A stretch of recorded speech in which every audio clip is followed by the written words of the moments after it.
Assalamu alaikum. Welcome to my YouTube channel English with Azim. My dear learners, তোমরা সবাই কেমন আছো? আশা করি সবাই ভালো আছো, সুস্থ আছো। আলহামদুলিল্লাহ আমিও ভালো আছি। শিক্ষার্থী বন্ধুরা, আবারও চলে আসলাম তোমাদের মাঝে একটা গ্রামাটিক্যাল ক্লাস নিয়ে। আজকে এই ক্লাসে আর্টিকেল সম্পর্কে আলোচনা করা হবে।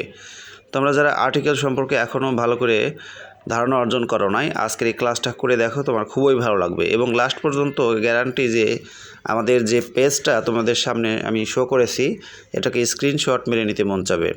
তো যাই হোক, ভালো লাগলে অবশ্যই স্ক্রিনশট মারবে। তো এখন আমি মূল পড়ায় চলে যাচ্ছি। আমাদের পড়ার নাম তাহলে আর্টিকেলস।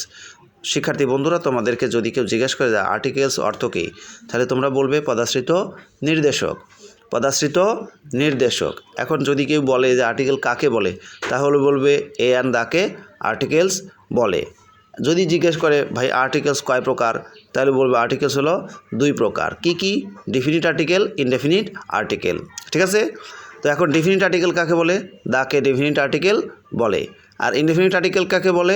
এ অ্যান্ডকে ইনডেফিনিট আর্টিকেল বলে। এখানে আরেকটু বলে দেই যে আর্টিকেল দ্বারা কোনো কিছুকে নির্দিষ্ট করে বোঝানো হয় তাকে ডেফিনিট আর্টিকেল বলে। যাদের মনে থাকে না তারা বলবে দাকে ডেফিনিট আর্টিকেল বলে, আর এ অ্যান্ডকে ইনডেফিনিট আর্টিকেল বলে। ওকে, তো এখন গুরুত্বপূর্ণ একটি তথ্য জানিয়ে দেই।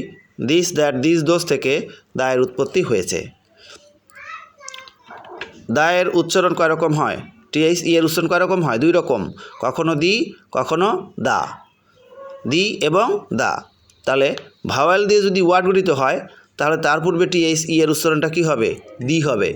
ঠিক আছে? যেমন দি অ্যাপল বা দি আমব্রেলা, দি বলতে হবে।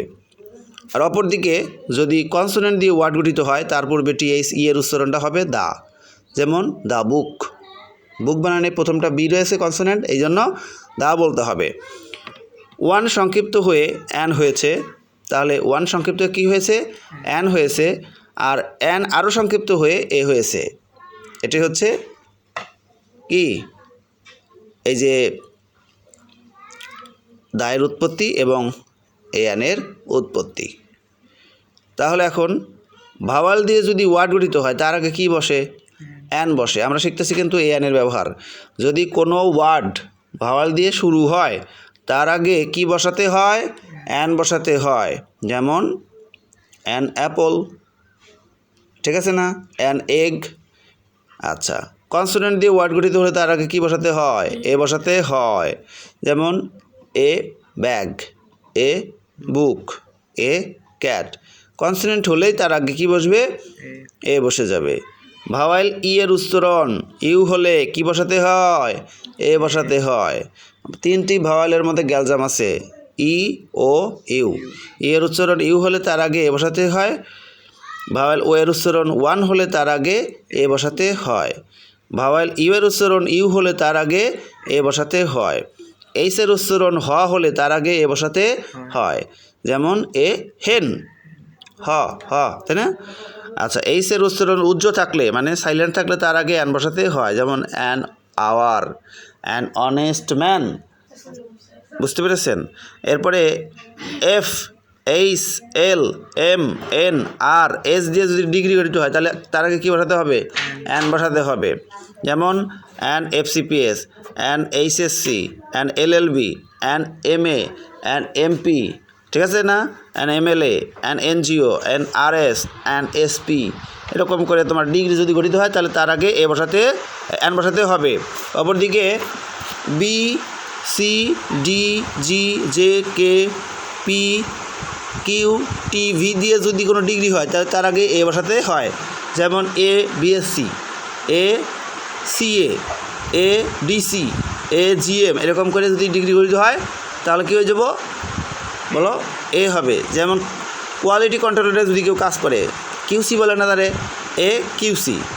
আচ্ছা, টিওনো, এ টিওনো বলতে হবে। ঠিক আছে? এ ভিসি, এরকম করে এ হবে। কারণ এগুলো উচ্চারণ করতে কিন্তু কী আসে জানো?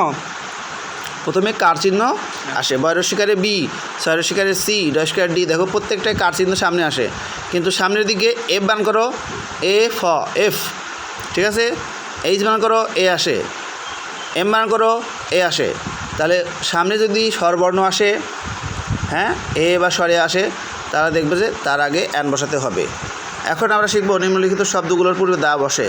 The sun, the moon, the earth, the world, the sky, the stars, the east, the west, the north, the south, the Padma, the মেঘনা, the Jamuna, the Pacific, the Atlantic, the Indian ocean, the bay of Bengal, the Quran, the Gita, the Bible, the Punjab, the battle of Panipat, the first world war, the second world war, the liberation war of Bangladesh, the Titanic, the MV Akbar, the Taj Mahal, the USA, the UK, the UAE, the 16th December, the 26th March, the 10th April, the best, the largest, the biggest, the water of this pond, the rice of Borishal, the people of Bangladesh, the kindness of Haji Muhammad Mohsin, the mother in her, the father in him.